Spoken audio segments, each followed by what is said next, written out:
Bismillah ar-Rahman ar-Rahim, alhamdulillah, wa salatu wa salamu ala Sayyidina Rasulillah wa ala alihi wa sahbihi wa man wala.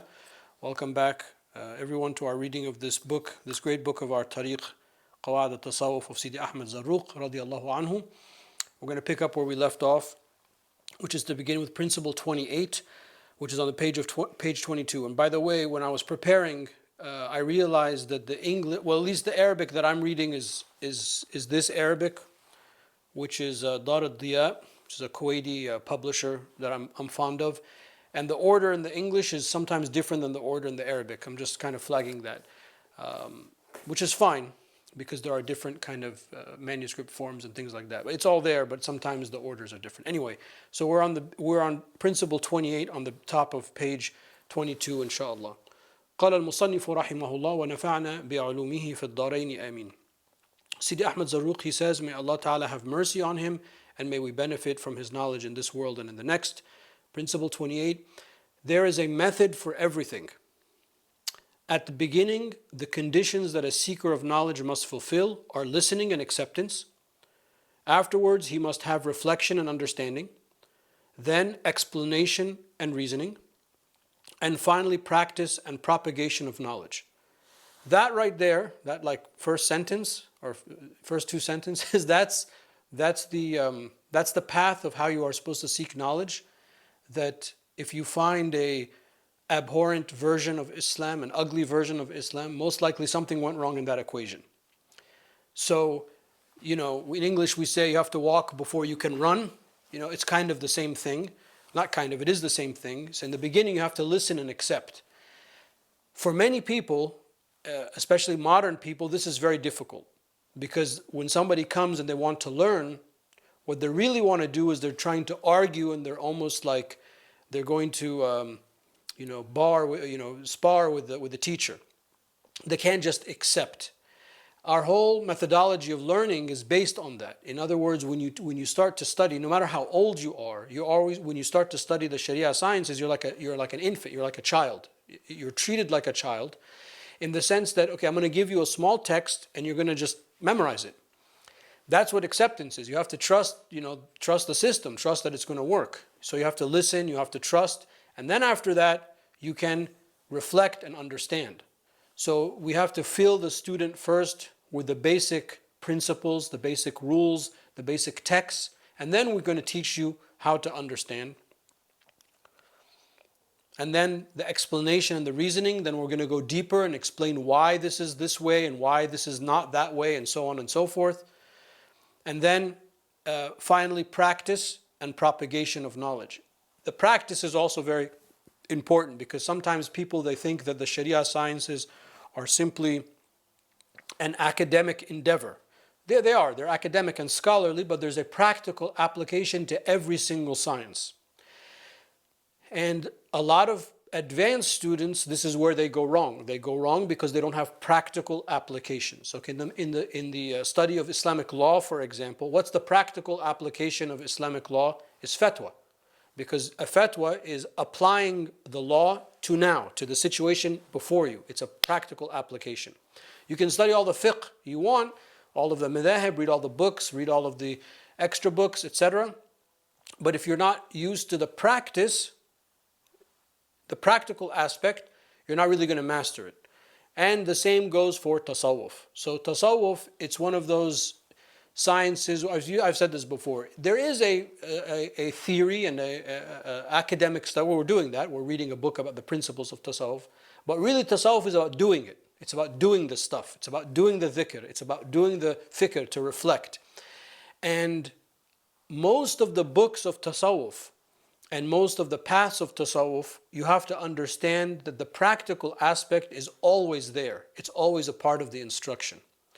And the reason this tariqah is this way and this tariqah is that way, those differences come from the practical application. That a sheikh somewhere in the chain of transmission said, okay, this is the best way in our experience to help connect people to Allah subhanahu wa ta'ala, etc. Anyway, so that first sentence is very, very important. Continuing, whenever a stage is reached before it should be, access to knowledge of its inner reality is prohibited. So a knower without study is an object of ridicule. and an academician or a scholar without formation is of no significance. A mental image not strengthened by understanding is useless without it, and knowledge stripped of authority cannot expand the mind. That which is fruitless is sterile. So there are a lot of sterile versions of Islam because people either just memorize things or regurgitate things or just share things that they don't know anything about, and that kind of deep reflection and that seasoned practical understanding is completely absent-minded. So, why is Zarruq saying this for us? Study is the seeker's life, but on condition it is accompanied by objectivity and humility. The latter being the acceptance of the truth through a virtuous nature. But when the number of seekers is too great, objectivity and humility are non-existent. So limit yourself to the essentials and seek no victories. Search for knowledge, but neglect not your duties. Success comes through Allah subhanahu wa ta'ala. So all of this is to remind us that the Sufis' approach is always a quest of knowledge. Obviously here we're talking about inner knowledge, knowledge of the tariqah, of the haqiqah, which is something that you occupy yourself with for the rest of your life. It's not going to end. And to be sincere and humble in that approach, that we seek no worldly gain by what we're studying, but rather we seek ultimately to reform ourselves. Okay, Principle 29. The rules governing the manner of seeking knowledge are a help in reaching the goal. Hence, asking the proper question is half of knowledge because the response is in keeping with the discipline implied in the questions. Ibn al-Arif radiallahu anhu said, every true seeker of knowledge must have the knowledge of three characteristics. One, knowledge of objectivity and adherence to it through the proper qualities. Two, the formulation of precise questions, stripping them of all aspects of ambiguity in general. And third, realizing the distinction between contradiction and differences of opinion. So this is kind of based on obviously the last principle, but the stuff that we talked about in the last class when he talks about the difference of opinion.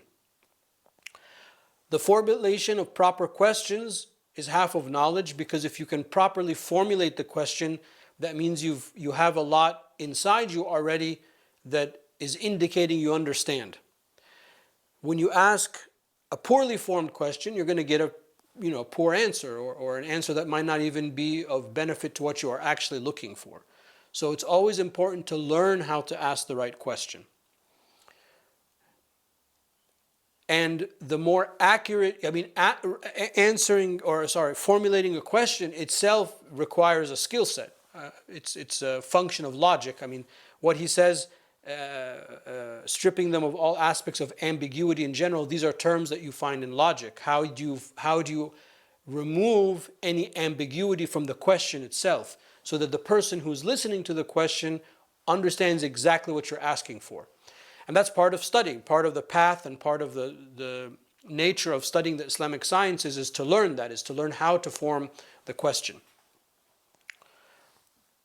And then this last part, realizing the distinction between contradiction and differences of opinion, that's important because if you are a novice and you look at something, a subject, in this case tasawwuf, you might think that this person is saying this is going right and this person is saying going left. You might think that there's a difference of opinion, but what you don't realize is they're actually saying the same thing, they're just using different language.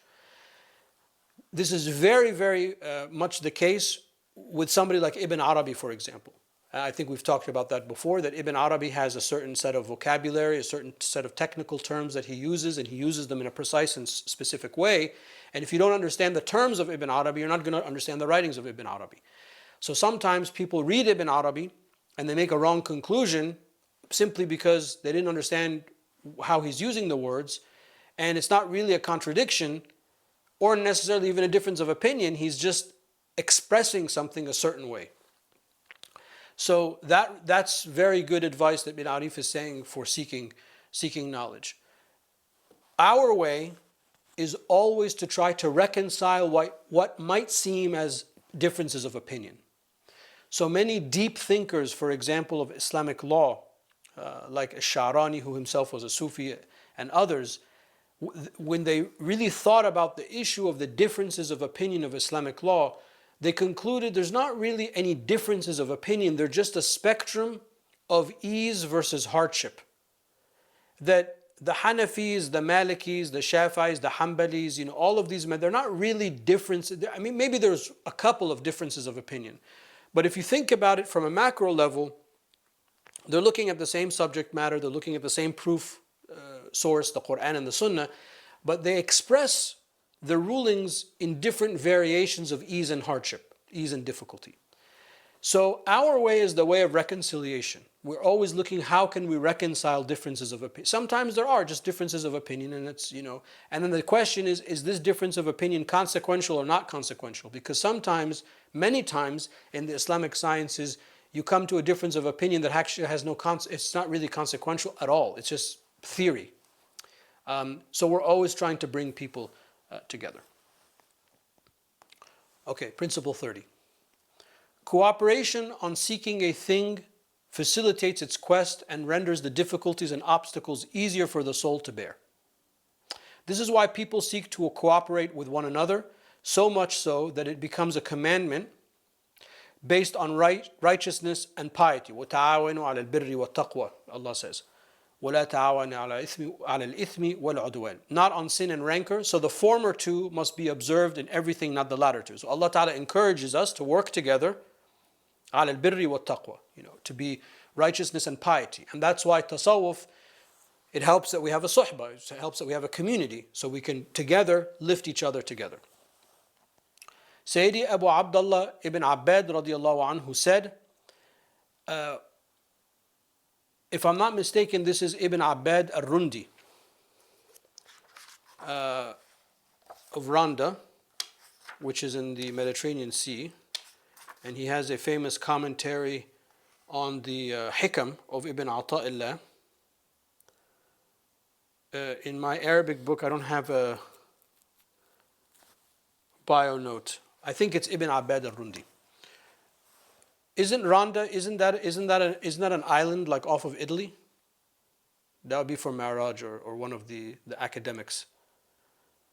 I used to know, now I have to look it up. Sorry, let me just look it up on Google Maps.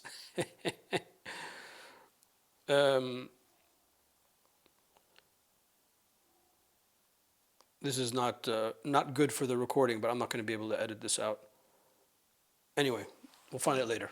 Anyway, Ibn Abbad radiallahu anhu said, "Let me give you a piece of advice which only a man of intelligence and experience will understand, and only a neglectful and veiled person will disregard. This is that you must not seek knowledge from a proud man," and somebody who has arrogance. Proud, it's a correct translation, but in the context you could miss it. Somebody who's arrogant, al-kibr. So you can't seek knowledge from somebody who's arrogant, or an innovator, somebody who is a mubtada. Again, not the best translation, because you're like, well, isn't innovation good? Well, in English, innovation is good, but in Islam, bid'ah has a negative connotation. So you don't want to seek knowledge from somebody who's arrogant, because knowledge is one of the most humbling experiences. When you're with somebody who knows, and when somebody who's knowledgeable, and you realize the expanse of knowledge, it can't but humble you. So if you find somebody who's arrogant with what they know, it's very, very scary, because you're like, what do you actually know? Because if you actually knew, you would know that what you don't know far, far, far outweighs what you actually know. And confidence, by the way, in knowledge is different than kibr. Okay, kibr or arrogance is something different. You should be confident in what you know, because Islam teaches us certainty. So those are two different things. You should be certain that what you know is correct, because that's the Islamic way. That's how the Islamic sciences are built. But arrogance is to not see the deficiency or the possibility or the fact that you don't know many things, etc. And then bid'ah, meaning to go against the Quran and the Sunnah, or an uncritical conformist, meaning somebody who is simply, they're correct linguistic translations, but it's missing the whole point. The muqallid, the person who is blindly following. People like Imam al-Shafi'i and the great mujtahids of the beginning, they were very, very critical of taqleed. Imam al-Shafi'i didn't even want his students to copy him. and wanted them to arrive at their own independent answers. Now the problem with that is that the bar is very high. I mean, who are we compared to Imam al-Shafi'i radiallahu anhu? You know, just the other day we were at the maqam of Imam al-Shafi'i radiallahu anhu, and there was a conclusion of the recital of the Risala of Imam al-Shafi'i, and the Sheikh was there, Sheikh Ali, and Dr. Osama, the Minister of Awqaf, and we read like the final page, and we had the ijaz and we did, you know, dua. And one of the things that Sheikh Ali said is, he's like, you know, Imam al-Shafi'i, for example, was a master of the Arabic language, and he had memorized the poetry of the Hudayliyin, which is a kind of a collection of poetry of the Jahili period. And Al-Asma'i, who was a famous linguist, sat with the young Shafi'i to hear from his Shafi'i the recital of all of the poetry of the Hudayliyin, because of how perfect Imam al-Shafi'i's Arabic was. And Imam al-Shafi'i was he is considered a hujjah, he's considered a proof in the Arabic language, which is very rare, because when you talk about a proof of language, you go back, not forward. So the proof of the Arabic language, or any language for that matter, is the earliest usage. If you get the Oxford English Dictionary, 20 volumes, you're going to find in each entry what is the oldest usage of this word. And the older the usage, the more deeper the meaning of that word is. But the fact that Imam al-Shafi'i was in the third Islamic, the end of the beginning of the third Islamic century, means that he is way after the proof period of the Arabic language. But his Arabic was so pure that he was a proof. Anyway, my point is that, okay, yeah, I hear you, Imam al-Shafi'i, we should all be mujtahids, but I mean, how can everyone do that? So we end up following and imitating. But the problem with that is that when you follow somebody else blindly, you are devoid of the ability to ask questions and to critique. How do you know what you know? So if you have somebody who's arrogant, as he says, or somebody who's an innovator, meaning they're going against the Quran and Sunnah, and they're just simply regurgitating what somebody told them, you're not going to be able to learn from them. Very, very critical advice. Continuing with the text. As for pride or arrogance, it is a characteristic that prevents the understanding of signs and moral lessons. Because all of the sciences in Islam, I think of them as all instruments playing a certain role in this divine symphony. When you put all of the instruments together, you have this most beautiful, masterpiece. But to be able to kind of understand that and experience that, you have to humble yourself to be able to learn. So if you're arrogant, you're putting up a barrier that I don't want to know anything deeper. Innovation, the mubtada, causes one to fall in great tribulations. And we haven't seen anybody of the people of bid'ah except that, they trip and they fall on their face in the most embarrassing way. May Allah Ta'ala protect us. And blind conformism, or this blind imitation, prevents one from reaching the goal and obtaining victory. So, I know it's going to sound funny. I want to be like Imam al-Shafi'i in the sense that, I know I can't, but I want to try to get to the point where I can reflect on the verses of the Quran and understand really what the Quran is saying vis-a-vis this action, that action, the way that the mujtahids do. So I'm going to learn the tools and try my best to get at that level. But if I'm simply, no, this is just what my madhab says and that's it, then you're kind of limiting yourself. Okay? And you're not seeing like this expansiveness. He also said, Ibn Abbad that is, do not give cause to the exoterists to rebuke the esoterists. Again, it's a correct linguistic translation, but it might not mean anything when we read it out loud. Don't let somebody of the Sharia, don't give somebody, a faqih, a jurist, an excuse to criticize a Sufi.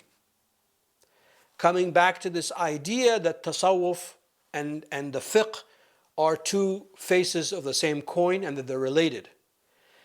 The Sufi can't conduct themselves in a way that somebody who is studying the Sharia will look at the Sufi and criticize their act. Because how can the act of the tariqah be in violation of the Sharia if the tariqah or the haqiqah comes from the Sharia? So what is the haqiqah it is that you're claiming?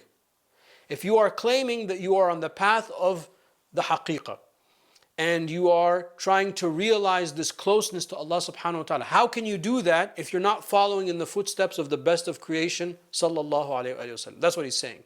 You've gone somewhere else. So the Sufi is extra, extra, extra careful that their conduct in public and in private, their acts of worship, their Islamic life, quote unquote, their Islamic life is 110% in conformity with the Sharia. And that's why traditionally the people of Tasawwuf are the ones that hold to the Sharia the most. You know, all the small sunnahs and things like that. One time, I remember Sheikh Ali was asked in a class, he was asked about Sheikh Nazim al-Qubrusi. You know, the famous Naqshbandi, Sheikh Nazim, radiallahu anhu. And he said, you know, oh, we hear that he's a person of bid'ah. I mean, the person was, you could tell from the questioner that the questioner was trying to create some kind of fitna. And the Sheikh is like, one time, I met him once. We were in Washington, D.C., and there was this big conference. This was like probably in the late 90s, like 98, 97, 98, 99. And we were in this big hotel, and we were gathering to pray Salatul Fajr. And Sheikh Nazim prayed the 2 rak'ahs, sunnah for Fajr, and then he quickly lied down on his side, and then he stood up to pray Salatul Fajr. And there's a hadith that the Prophet ﷺ used to lie on his side between the sunnah of Fajr and the fard of Fajr. The fact that somebody like Sheikh Nazim would hold on to the sunnah, even something as small as that, tells me that he's not a person of bid'ah. This was the Sheikh's like clever way of pointing out, you know, what are you talking about? So the people of Tasawwuf are always very, very vigilant in following the rules.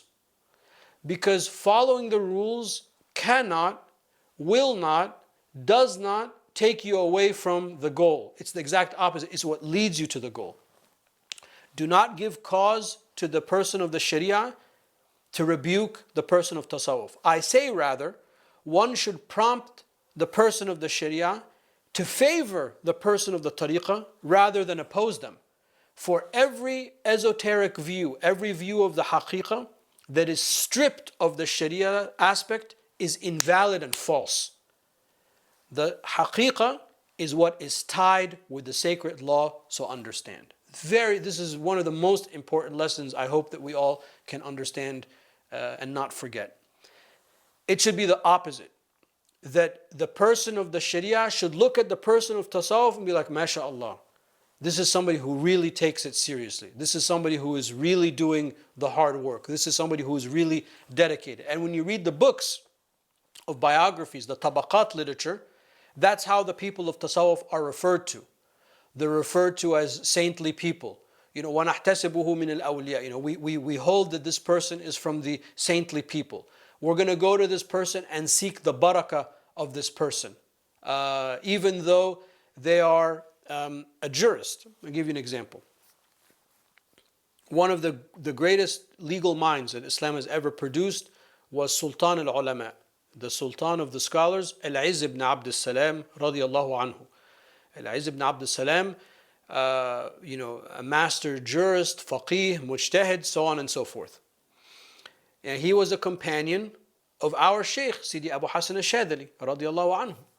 When Sidi Abu Hassan al-Shadhili came from Morocco to Egypt, he came to Alexandria, and they were in a gathering, and all of Sidi Abu Hassan's gatherings were gatherings of knowledge. I've seen with my own eyes, I've seen a manuscript, a sama', a gathering in which the entire recitation of Sahih Muslim took place in the gathering of Sidi Abu al-Hassan, Al-Mursi Abu al-Abbas, the Khalif of Sidi Abu al-Hassan, and a list of the ulama in Alexandria. I have a friend here who's obsessed with manuscripts, and he showed me this page. So all of the gatherings of Sidi Abu al-Hassan were gatherings of knowledge. So anyway, the story is that there was this gathering, and Sidi Abu al-Hassan was there, Al-Izz ibn Abd al-Salam was there, and there was another hadith scholar, a hafidh, his name escapes me. Anyway, they all decided to read a passage from the Risala of Imam al-Qushayri,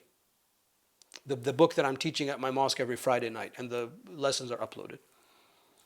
So they read a passage, and each person, commented on the passage. And they're all sitting.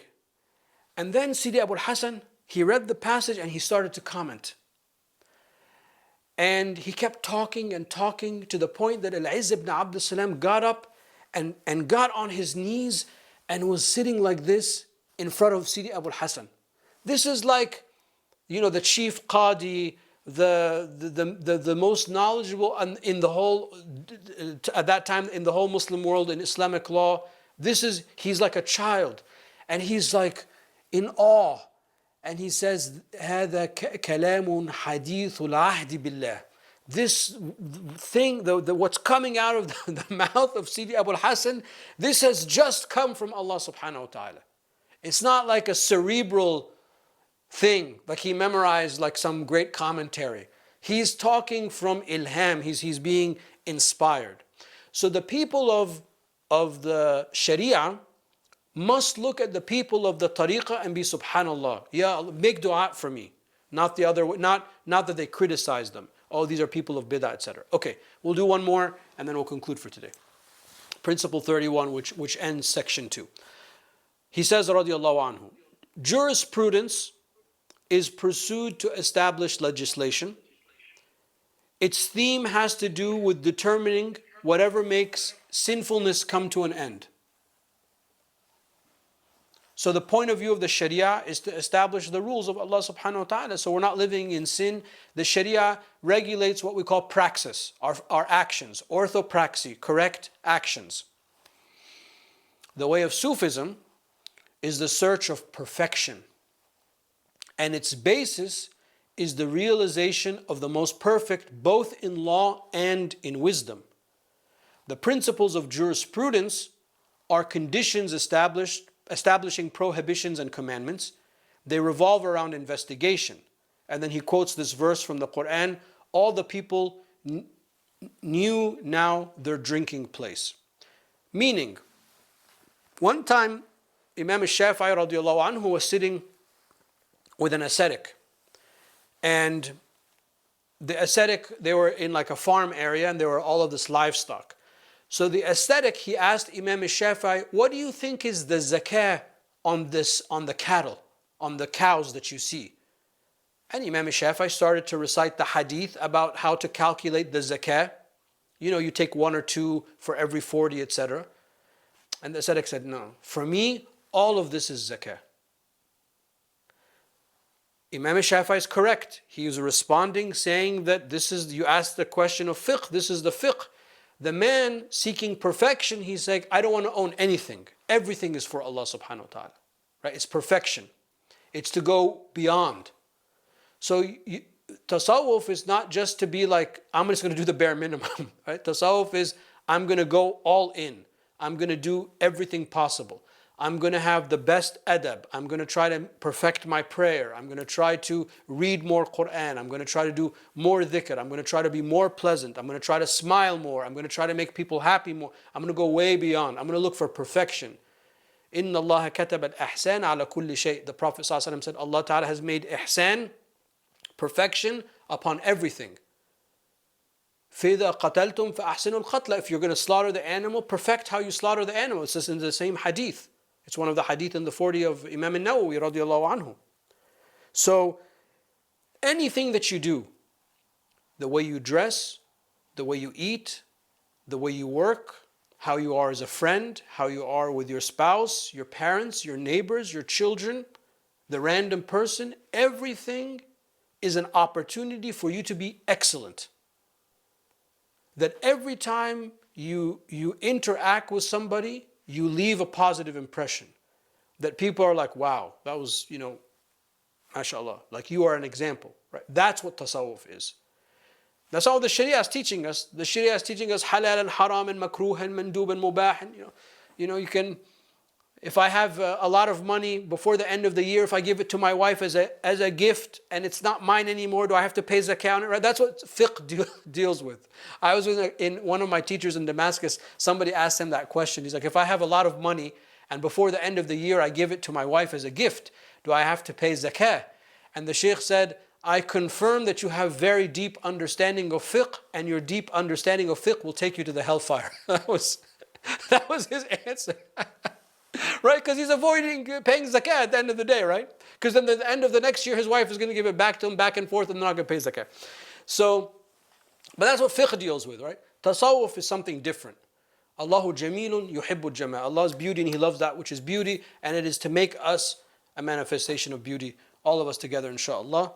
Wallahu ta'ala a'la wa a'lam. Wa sallallahu ala sayyidina mawlana Muhammad wa ala alihi wa sahbihi wa sallam tasliman kathira.